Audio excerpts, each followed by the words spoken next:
Kalau kita mau bicara dari aturan, ini kan surat peringatannya cuma 3 kali sih. Ya. Setelah itu kan hanya ada 2 pilihan, ya kan? Nah, dimasukkan ke ranah hukum atau izinnya dicabut. Nah, kalau masyarakat aja berjuang bang, mereka aja yang di dalam sistem diam-diam aja, gimana bang? Ya. Kenapa sih nunggu viral baru melakukan perbaikan-perbaikan? Kemarin awak melihat, oh ini gagasan beliau bagus, cuma masih terlalu mentah untuk melakukan program BUMDes. Itu dia. Kita mau lihat inovasi apa yang dibangun di sini. Aku mau nyampaikan, posisikanlah diri Bapak, bagaimana supaya Bapak tidak lagi menjadi dermawan ke masyarakat karena kasus banjir, tapi masyarakat tidak membutuhkan kedermawanan Bapak karena memang banjir sudah tidak ada lagi. Mereka yang memiliki jabatan belum tentu lebih pandai dari orang yang duduk di kedai kopi. Ya. Kadang-kadang kedai kopi ini pandai kompor aja ya kan. Nah, inilah dia ngopi, ngobrol pintar.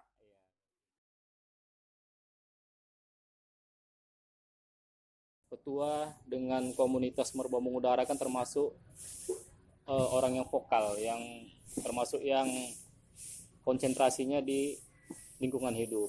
Nah, sejauh ini bagaimana perkembangan dari kasus limbah pabrik dan kelestarian lingkungan hidup di Sungai Marbau? Menurut Ketua udah kayak mana perkembangannya? Kalau bicara limbah sama sungai, kita kaitkan ke sungai, pasti dampak ya. Dampak dulu kita bicara. Tidak ada yang namanya limbah itu tidak berdampak. Itu pasti berdampak terhadap lingkungan, baru komunitas sungai itu pasti. Ya kan? Nah, itu yang kita bilang beberapa kali pertemuan dengan dinas lingkungan itu. Kalau bisa perusahaan-perusahaan ini diarahkan untuk melakukan land application. Land application itu mereka melakukan fermentasi sendiri terhadap limbahnya untuk dijadikan pupuk. Kan gitu, seperti Berangir yang sudah melakukan land application kan. Kalaupun tak bisa dan izin IPAL-nya masih aktif, kadar mutu yang dibuang itu harus betul-betul dijamin. Ya. Permasalahannya siapa yang bisa menjamin kadar mutu itu bisa sesuai dengan standar yang dibuang itu. Terbukti kan beberapa kali banyak limbah yang mengalir itu yang sampai meresahkan warga, dan pengakuan dari pihak perusahaan, dinas lingkungan hidup yang memang itu melebihi ambang batas.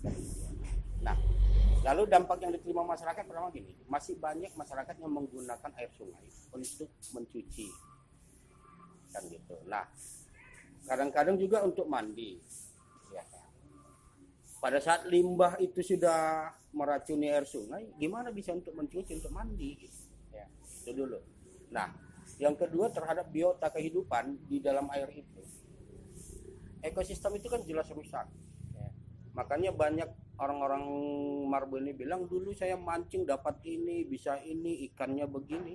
Ya, sekarang mau melihat ikan itu pun nggak nampak lagi wujudnya kan. Nah itu. Kita memberikan beberapa masukan kepada Dinas Lingkungan Hidup. Yang pertama sifatnya antisipasi. Kemarin kita minta libatkan kemitraan masyarakat untuk dijadikan pengawasan, ya kan, pengawasan proses pembuangan limbah di setiap perusahaan yang ada. Nah, pada saat mereka membuang limbah, masyarakat, kita kemarin itu formatnya kita minta 2. Ya. Kenapa harus 2? Saya presentasikan ketika di kantor camat itu, 1 orang ke perusahaan tersebut pada saat membuang limbah, 1 orang di sungai melihat kondisi, ya. Kan gitu. Apakah air sungai surut? Kalau air sungai surut, mau baku mutunya standar juga tetap terpengaruh juga. Iya, itu. Nah, itu. Lalu karena memang bentuknya ini kemitraan, ya kan. Perusahaan bilang kemitraannya bentuknya bagaimana gitu ya. Kalau bicara kemitraan dengan perusahaan enggak usah sungkan kita. Ya memang harus ya dikasih lah uang apanya, honornya bagi yang 2 ini kan gitu. Nah, yang pertama ketika itu dilakukan saya bilang, pertama masyarakat yang kita utus ini membantu mengembalikan kepercayaan, ya kan, masyarakat yang lain terhadap kualitas limbah yang dibuang. Kenapa? Karena kita melakukan edukasi terhadap yang dua ini. Dan pada saat membuang limbah, ini kan komunikasi berjalan. Nah, kita akan share kepada masyarakat bahwasannya perusahaan ini akan membuang limbah jam sekian. Bentuknya antisipasi masyarakat yang pada saat itu menggunakan air, dia tidak menggunakan air dulu, gitu. Nah, itu hal-hal yang seperti itu yang kita jaga, tapi pendapat kita nggak diterima mereka. Gitu. Maksud saya, di samping melibatkan masyarakat sebagai mitra, setidaknya kita bisa mengkaryakan masyarakat yang memang belum punya pekerjaan, jadi ada aktivitas sendiri. Nah itu, kalau bicara dari sisi bagaimana kita menjaga kelestarian lingkungan yang ada di Sungai Marbo ini, ada beberapa tawaran lagi mengembalikan habitat, ya kan, fungsi dari Sungai Marbo itu sendiri. Nah, kita bagaimana memanfaatkan alam di Sungai Marbo itu untuk menjadi pendapatan, ya. Ada konsep yang sudah saya sampaikan juga sih di Dinas Lingkungan Hidup, bahkan ada beberapa perusahaan. Nah, daripada selama ini capek-capek mereka buang benih, setelah itu besoknya buang limbah lagi, kan jadi bangke nih. Iya. Nah, lalu bagaimana kita menata ini? Masyarakat harus punya konsep tersendiri. Nggak boleh hanya mengikuti perusahaan-perusahaan itu. Konsepnya bagaimana? Ya kan? Memanfaatkan benih yang selama ini dibuang oleh perusahaan, benih-benih ikan apa semua, kita manfaatkan, kita buat keramba apung. Nah, keramba apung ini kita buat, konsep saya kemarin yang saya sampaikan, per satu keramba itu 2 meter per satu keramba. Nah, lebar 1,5, panjang 2 meter. Ini dikelola oleh masyarakat setempat yang berada di desa itu tersebut. Nah, lalu bibitnya dari mana gitu? Nah, bibitnya ya dari perusahaan yang selama ini benih mereka alihkan ke sana. Nah itu. Lalu masyarakatnya dan dampak ke desa apa gitu? Ada gitu, sangat besar. Dengan adanya keramba-keramba ini, ketika ini dilakukan pembinaan, maka bisa dilakukan joint partner dengan BUMDes yang ada untuk menampung hasil ini ke BUMDes di desa masing-masing. Nah, baru di satu sisi sebenarnya kita ingin ingin membuat perusahaan itu lebih disiplin. Kenapa? Ikan ini kan sangat sensitif. Ketika mereka buang limbah, otomatis ikan di keramba itu mati. Jadi tidak lagi manusia yang menjaga limbah, sudah ikan. Nah, yang kedua, dengan cara seperti itu, maka membuat perusahaan-perusahaan untuk lebih hati-hati dalam membuang baku mutu limbah itu sendiri. Nah, apakah itu bisa dilakukan? Bisa kalau pemanfaatan das. Ada sekitar 9 atau 8 desa yang mengalir, termanfaatkan, terbantu ekonomi kemasyarakatan. Nah, barulah kita masuk tentang apakah ini bagian dari UMKM, bagian ini bagian. Saya nggak tahu. Intinya ketika pemanfaatan Sungai Marbo itu dibuat untuk menambah income kesejahteraan masyarakat dengan campur tangannya perusahaan bekerja sama dengan pemerintah, saya kira kan itu bisa. Nah, itu. Jadi sejauh yang Abang tahu udah ada berapa perusahaan yang membuang limbah ke Sungai Marbo? Kalau perusahaan aliran Sungai Marbo ini ada 5 perusahaan yang membuang limbah di sini ya. Kejadian di Brangir, walaupun di Brangir itu izinnya land application, mereka tidak boleh buang limbah. Tapi faktanya pada tahun berapa itu, kalau nggak salah 2 tahun yang lalu, kan ributnya masyarakat Marbo karena memang Brangir ternyata buang limbah juga, walaupun dengan alasan mereka terjadi kebocoran, terjadi ini, intinya limbah tetap mengalir. Nah, lalu ketika saya tanya sejak kapan land application Brangir itu gitu. Nah, karena yang mau kita lihat itu sekarang aliran di sungai sana, Batu Sapi sana, itu dasarnya sudah hitam. Dasarnya sudah hitam. Nah, apakah ini bisa dicuci? Bisa. Yang kedua saya tanya, kenapa hitam? Karena sudah terlalu lama limbah lewat di sini yang dibiarkan. Makanya ketika diangkat airnya bening, tapi tetap hitam terlihat di dasar. Sudah. Janji perusahaan Brangir kemarin akan melakukan pencucian paret. Sudah sampai berapa tahun ini tidak pernah dilakukan. Jadi gitu tanggapan dari Dinas Lingkungan Hidup atau pemerintah kabupaten sejauh ini seperti apa? Iya. Kalau Dinas Lingkungan Hidup, mereka kalau aku bilang gini ya, tidak ada keseriusan sih untuk menyelesaikan kasus ini. Tidak ada keseriusan. Dan mereka tidak punya konsep untuk mengantisipasi. Konsepnya hanya ketika masyarakat beriak, baru panggil kumpul. Masyarakat beriak, panggil kumpul. Konsep bagaimana mengantisipasi ini supaya tidak terjadi lagi, tidak pernah. Mereka nggak punya itu. Padahal tawaran-tawaran kita seperti itu adalah konsep untuk mengantisipasi. Gitu ya. Tapi sekitar 6 bulan yang lalu Merbau Mengudara kalau nggak salah audiensi ya ke mana? Ke kantor camat Nasional 10 atau kantor camat Merbau? Di kantor camat Merbau. Pada saat itu yang kita indikasikan bersalah itu Merbau Jaya. Nah, jadi ada gini deh Bang. Merbau Jaya itu letaknya kan di Eku, ya, bukan kecamatan Merbau. Tapi aliran limbahnya mengalir sampai ke Sungai Merbau karena menyatu kan. Ya. Jadi ada tadi yang saya bilang ada 5 ya. PT Brangir, PT Umada, ya kan? Nah, baru PT Mas, baru PT Merbau Jaya, baru PT apa nih yang masuk ke dalam ini? Kapuas ini. Iya, itu dia. Jadi gitu.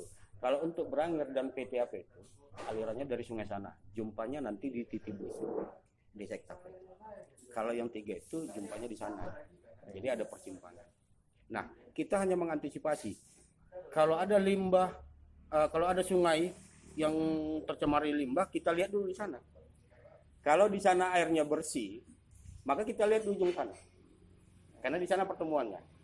Setidaknya yang 2 ini tidak. Karena air aliran mereka bersih. Ya, gitu dia. Ya hanya sebatas itu untuk mengantisipasi. Bukan mengantisipasi sih, untuk memastikan siapa yang buang limbah. Tapi belakangan ini kenapa adem isu limbah pabrik ini? Apakah udah selesai atau gimana udah perkembangannya? Nah, perkembangan yang terakhir nih Bang ya. Terakhir Merbau Mengudara bersama dengan IMNA, Ikatan Mahasiswa Nasional 10, kemarin itu kita audiensi ke DPRD, Komisi B. Nah, pada saat itu pihak perusahaan juga hadir. Nah, kita sampaikan keluhan-keluhan seperti itu. Kita sampaikan juga konsep yang seperti ini. Tapi nggak tahu sampai sekarang ini nggak ada follow up-nya. Nggak ada follow up-nya. Nah, walaupun kita dengar kabar ya, kita belum bisa memastikan dengar kabar. Pasca ribut masalah limbah, Bupati memanggil seluruh manajer. Yang di dalamnya kita dengar Bupati memerintahkan, ya kan, Dinas Lingkungan Hidup untuk diperketat menjaga ini. Yang kedua, Bupati juga meminta kepada perusahaan yang bisa land application dan application lah. Artinya masih ambigu juga lagi tuh Ambigu, ya kan. Kalau memang solusi itu kan perintah dia, ya. Jangan dikasih opsi perusahaan ini. Kalau gini, kalau A, kalau nggak A, B, C. Harusnya itu. Udah tutup aja sekalian kan. Kita kan seperti ini. Abang sendiri orang yang sudah lama di sini, tidak asing dengan permasalahan limbah mencemari lingkungan, limbah mencerangi sungai. Itu tidak asing. Sudah berapa kali kan gitu. Kalau kita mau bicara dari aturan, ini kan surat peringatannya cuma 3 kali sih. Ya. Setelah itu kan hanya ada 2 pilihan, ya kan. Nah, dimasukkan ke ranah hukum atau izinnya dicabut.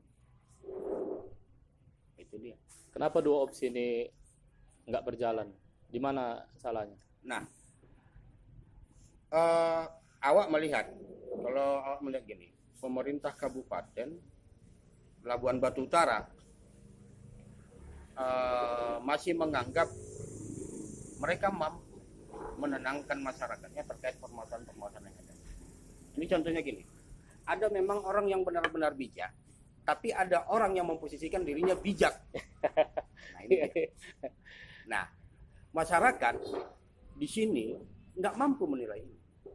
Tapi ketika mereka ada keluhan, lalu pihak yang berkompeten memanggil, mengumpulkan, mempertemukan, ayo cerita, mencari solusi, diskusi, selesai gitu aja. Pasti kita berpikir, ya kan, ini pemerintahnya bijak. Setiap ada keluhan masyarakat, Ya, selalu tampung, ya. dia respon cepat. Nah, itu yang nggak bilang, apakah ini yang disebut bijak atau merasa bijak Pemkab terkait limbah, ya kan? Jangan masyarakatnya ditenangkan. Itu. Kenapa? Sumber masalahnya tidak jadi prioritas penyelesaian. Harusnya perusahaan yang ditertibkan ya. Itu dia. Konsepnya kan itu. Pemerintah memposisikan dirinya bijaksana.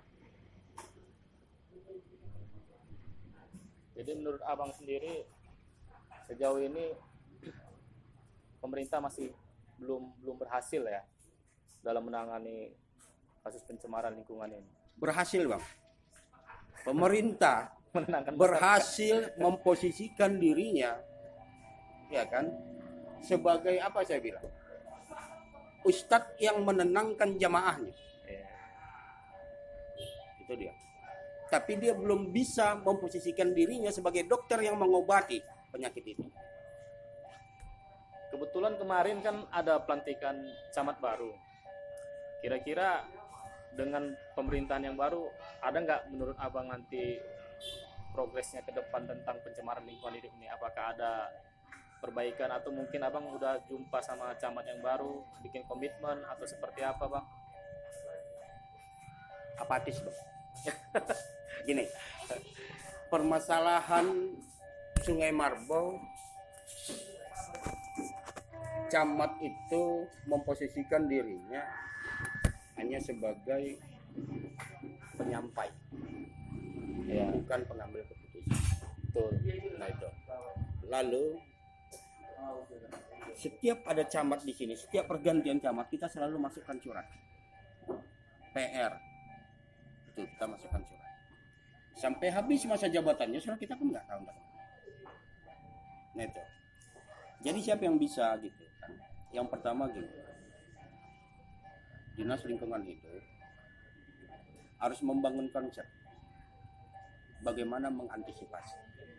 Nah, mengantisipasi jangan hanya menyuruh Bang Anggra, kau jangan buang limbah, ya kan? Atau menyuruh saya, kau kalau mau buang limbah karena ada izin IPAL harus sesuai dengan baku mutu. Ya. Jangan hanya itu. Gitu. Kenapa? Tidak ada jaminan mereka tidak melanggar yang abang katakan. Iya. Nah, untuk mengantisipasi itu apa? Berarti harus ada konsep kedua yang kita bangun dengan memberdayakan kehadiran masyarakat, memberdayakan sungai tersebut, ya kan, untuk menangkis omong kosong dari para pejabat alias penjahat itu.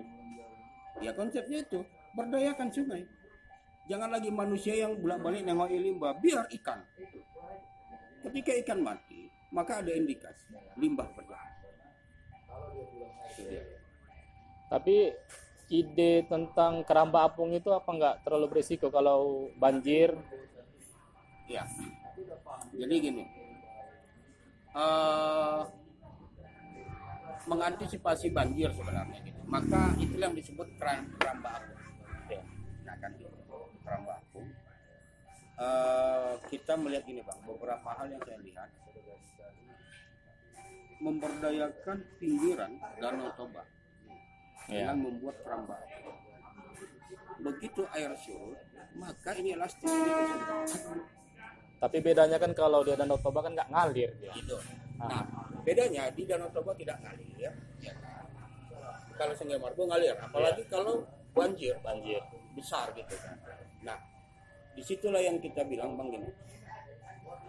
Kenapa keramba apung bukan keramba yang menetap dipacak, pasang jaring, pasang ini. Itu kan tidak elastis. Begitu dihantam banjir, habis. Iya. Kalau keramba apung dia elastis. Iya. Nah itu. Nah, Tapi tetap hanyut juga tuh loh Bang, kalau besar banjirnya. Gini, antisipasi yang mau dilakukan bagaimana ketika banjir itu besar sehingga ini bisa merugikan masyarakat itu benar. Kita akan sampai ke sana juga kita kaitkan. Makanya kita buat. Saya mencoba untuk ini. Bagaimana kalau kita buat kanal, model kanal-kanal. Contoh ini Sungai Margo. Ini batasannya semua. Iya. Air arah kemari. Nah, di sinilah keramba-keramba apungnya. Nah itu.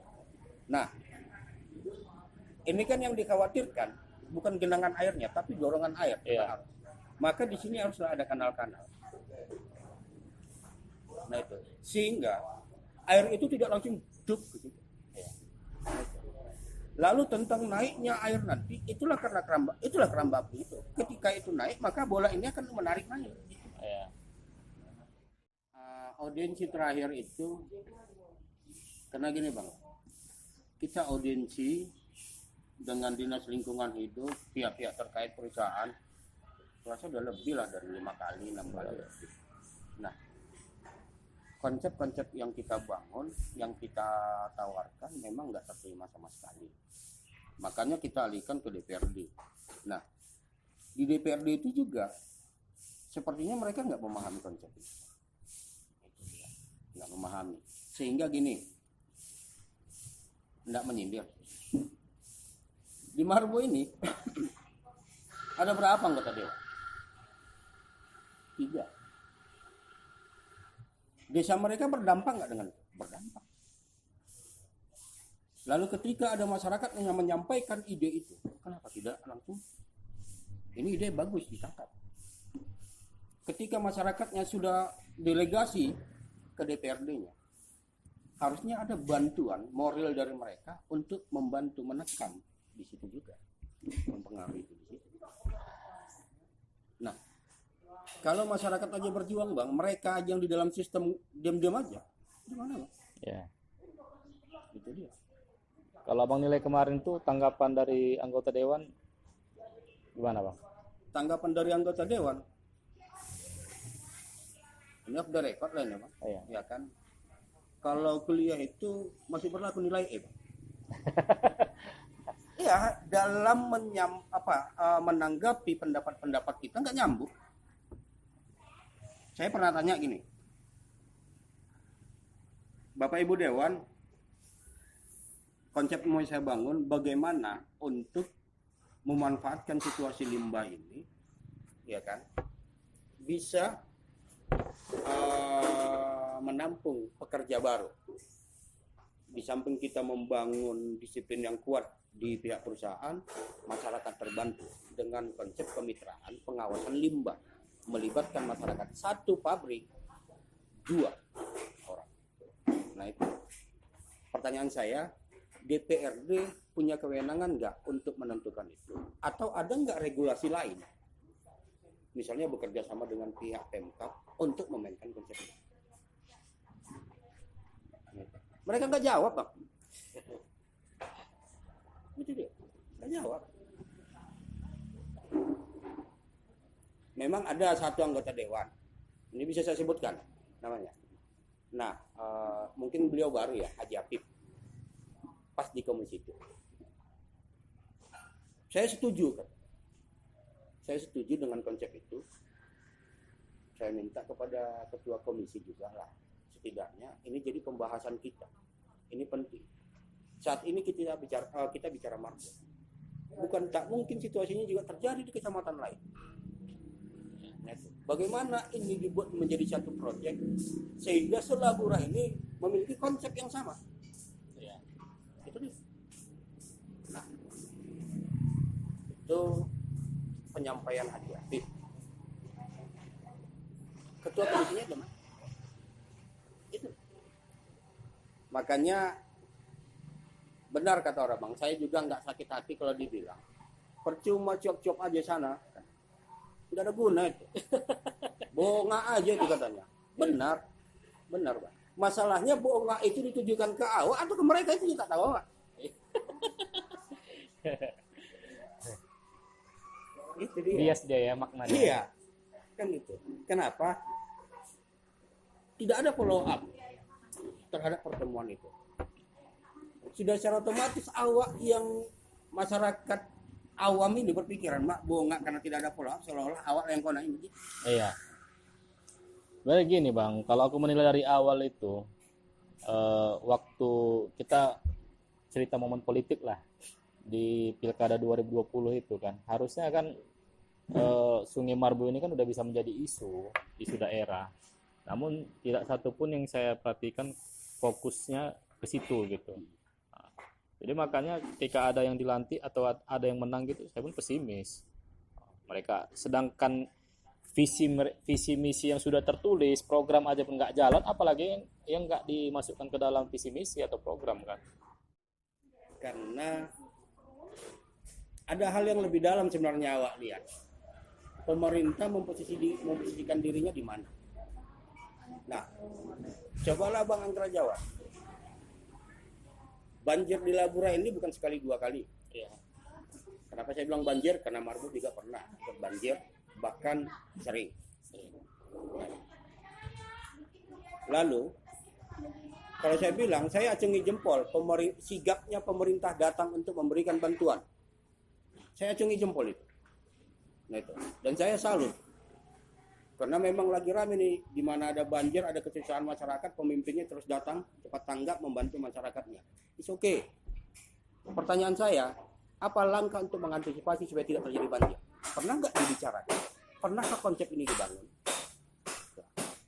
Tidak pernah. Lah, berarti kita hanya memposisikan diri sebagai dermawan. Langkah apa yang mau dibangun untuk mengantisipasi? Setidaknya, Bang, tak pernah tercuap. Mana yang lebih penting? Membantu masyarakat yang kena banjir, ya kan? Atau mengantisipasi supaya banjir tidak terjadi. Di situ dilemanya pemerintah. Jadi antara mengantisipasi dengan membantu, mereka lebih memilih membantu. Kenapa? Karena turut berpengaruh langsung ke elektabilitas. Benar. Oh, jadi kalau backgroundnya arahnya tetap ke situ, politik iya. juga itu, Bang. Iya. Nah, pertanyaannya, membiarkan masyarakat terus kena banjir dan kita memposisikan diri sebagai dermawan untuk membantu masyarakat yang kena banjir. Telah terjadi pembiaran masyarakat kena banjir. Kalau dikaitkan dengan ucapan Abang, ini dijadikan panggung. Kan itu dia. Ya, tapi ini hanya asumsi. Asumsi. Ya. Nah, asumsi ataupun tidak, ya kan? Realitanya itu yang kita lihat saat ini. Belum pernah terbangun konsep mengantisipasi banjir.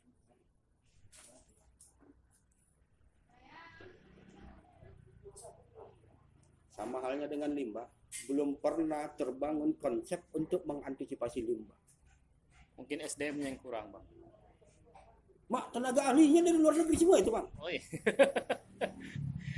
Berarti kemauannya tadi lah, komitmen tadi yang nggak ada. Setidaknya gini, apakah Bupati mampu mengantisipasi bagaimana supaya banjir tidak lagi menjadi rutinitas yang dirasakan oleh masyarakat? Nah, di sini yang diperlukan terbangunnya sebuah konsep. Konsep ini terbangun, ya kan? Tolonglah, jangan BPBD yang datang ketika banjir, ya kan? Tim ahli yang memang di bidangnya lihat itu, Kampung Anam itu hujan sedikit banjir, apa masalah? Coba lihat, kaji. Itu dia. Nah, saya pernah gini, Bang. Belakangan kan Simpang 4 itu jadi sangat rentan juga kalau banjir. Yang dulu itu tinggi sebenarnya. Nah itu. Ketika memang terlalu lambat program itu keluar atau langkah-langkah itu keluar dari atasan.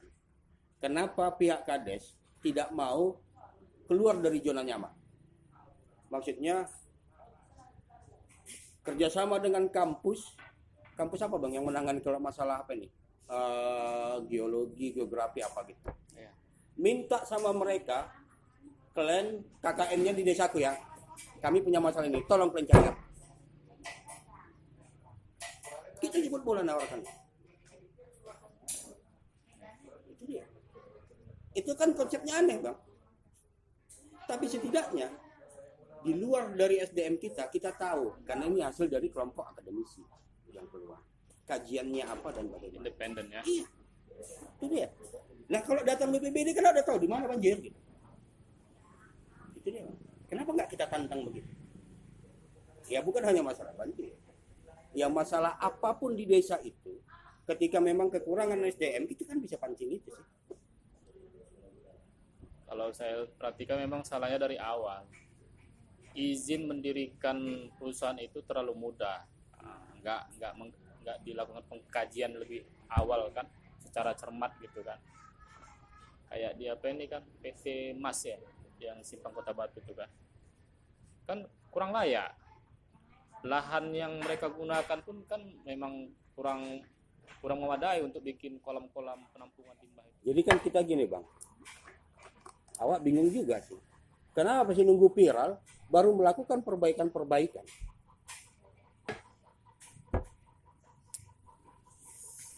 Gini tuh bang, pemerintah akan kelihatan bekerja apabila ada isu yang viral, mereka ada di dalamnya. Jadi sorotan masyarakat ke situ.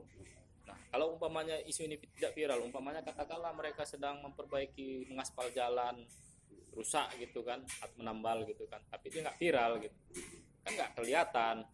Jadi kalau umpamanya banjir datang, di follow up di media, digoreng kan nampak dia cerdas, sejahtera, religius. Kemarin awak melihat, oh ini gagasan beliau bagus, cuma masih terlalu mentah untuk melakukan program BUMDes.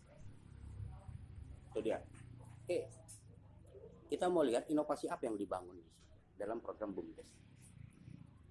Kalau hanya sekedar mempercepat sistem administrasi antara pemerintah desa, pemerintah kecamatan dengan masyarakatnya, bisa dibuat BUMDes. Yang perlu ditokok camatnya sama kepala desanya. Memang iya. Itu dia.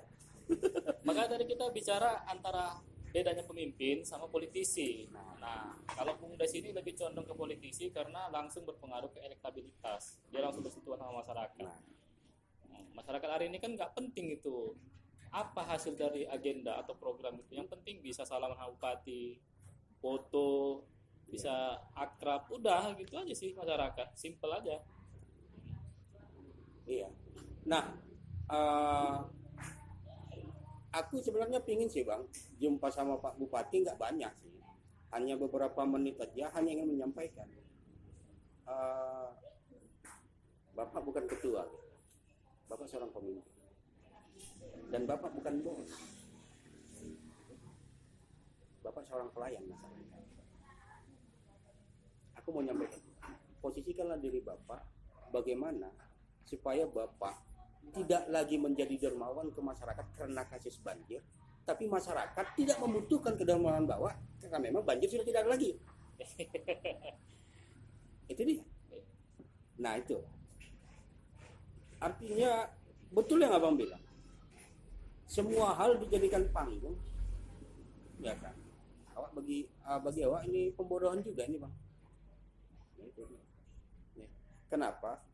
Sangat sulitlah sekarang kita membedakan mana pembenaran, mana kebenaran, ya kan? Antara fakta dan realita. Jangan menjadikan posisi pemimpin yang hanya berkutat kepada fakta, karena memang fakta itu didapat dari hasil laporan-laporan aja, gitu. Posisikanlah diri untuk mencari realitas sebenarnya. Pak Bupati sudah melakukan, Pak Wakil Bupati sudah melakukan, turun langsung. Kan gitu. Yang dilihat jangan jumlah yang terendam, berapa masyarakat yang di dapur umum, yang ini, yang itu, jangan. Lalu kirim bantuan. Ditanya, ini sungainya bisa sampai sebegini airnya, dari mana? Dari sana. Kenapa nggak nampung? Yang kurang apa? Apakah perlu pendalaman, pelebaran, atau kita memang buat harus bronjong yang bagaimana gitu? Itu yang perlu dikaji. Dari semua postingan mereka, ketika mereka datang ke lokasi banjir atau ini, pernah nggak terucap, ya kan? Kita akan bahas bagaimana mengantisipasi supaya banjir tidak lagi terjadi di desa ini. Secara bertahap kita buat. Bahasa halusnya begitulah. Pernah nggak itu terucap? Kalau ada bang nanti screenshotkan, abang kirim ke. Artinya ini kan seolah-olah nggak terpikir mereka sih Pak. Ya. Kalaupun mereka bilang sudah terpikirkan kita tetap bahas. Artinya hal yang seperti ini perlu di-share ke masyarakat, gitu. Di-share ke masyarakat supaya masyarakat tahu, oh pemerintah kami sedang berpikir bagaimana mengantisipasi banjir. Kalaupun banjir dampaknya tidak terlalu terhadap kita. Itu dia Bang. Kenapa? Ini akan ditagih oleh masyarakat. Pak sudah sampai di mana progresnya? Ya. Nah itu. Pemerintah dalam melaksanakan tugasnya, ketika ada hal yang memang mereka hadapi, kan tak semua mampu mereka pikirkan Bang. Jangan terlalu sombong lah untuk menerima pemikiran masyarakat. Iya. Itu dia. Karena apa gitu? Itu yang saya sampaikan. Mereka yang memiliki jabatan belum tentu lebih pandai dari orang yang duduk di kedai kopi. Ya. Kadang-kadang kedai kopi ini pandai kompor aja ya kan. Nah, inilah dia ngopi, ngobrol pintar. Iya, berpintar. Iya. Jadi gini Bang, ini udah hampir 1 jam kita ini yang cerita itu. Jadi harapan saya sama Abang dan Merbawa Mengudara tetap konsisten untuk memantau lingkungan hidup dan termasuk kritik-kritik sosial yang lainnya lah. Insya Allah. Kita tetap istiqomah respon lah untuk hal seperti itu dan kita istiqomah untuk tetap menyuarakan gitu, menyuarakan. Dan ya berharap kita juga jangan sungkan bagi abang-abang senior atau organisasi-organisasi lain. Ya kan? Ketika memang ada postingan-postingan Merbawa Mengudara yang terkait tentang permasalahan-permasalahan, untuk ikut di komen. Karena apa gitu? Sumbangsi pemikiran kita di komen itu, ya kalaupun Merbawa Mengudara tak mampu melakukannya, setidaknya ada orang lain yang membaca bisa melakukannya. Iya. Gitu. Nah, harapan saya terakhir gini, untuk Bang Anggra mungkin ada beberapa komunitas dan kelompok-kelompok senior lainnya. Di akhir tahun ini, tolonglah dibuat kegiatan evaluasi kinerja bupati akhir tahun yang beberapa bulan ini. Insya Allah udah ada wacana. Setidaknya kita tidak meminta apa-apa saja yang sudah mereka eksekusi, tapi apa-apa saja langkah yang sudah mereka lakukan, antisipasi yang mereka lakukan. Nah, sehingga di 2021 eksekusinya bisa berjalan. Insya Allah. Jadi itu aja Bang. Ada lagi kira-kira yang lain? Biar kita tutup diskusinya dulu ini. Nah, kalau saya secara pribadi, ya kan Bang, kenal dengan Abang, harapan saya gini, kalaupun ada pembicaraan awak, pendapat-pendapat awak yang menurut pemikiran Abang nantinya tidak bisa disampaikan atau ada efek lain atau mohonlah dijelaskan kepada kawan-kawan maksud yang kita bicarakan ini dan begitu. Ya. Yang kedua, yang perlu diingat, tak semuanya orang suka dengan awak. Ya. Tak semuanya orang suka dengan Merbawa. Pro dan kontra itu biasa. Tapi intinya kita bagaimana memancing masyarakat untuk berpendapat ketika ada statement seperti ini. Jadi kita diskusi kita hari ini Bang. Insya Allah lain waktu kita bikin lagi dengan tema yang berbeda. Pokoknya apa selalu siap aja ya Bang ya.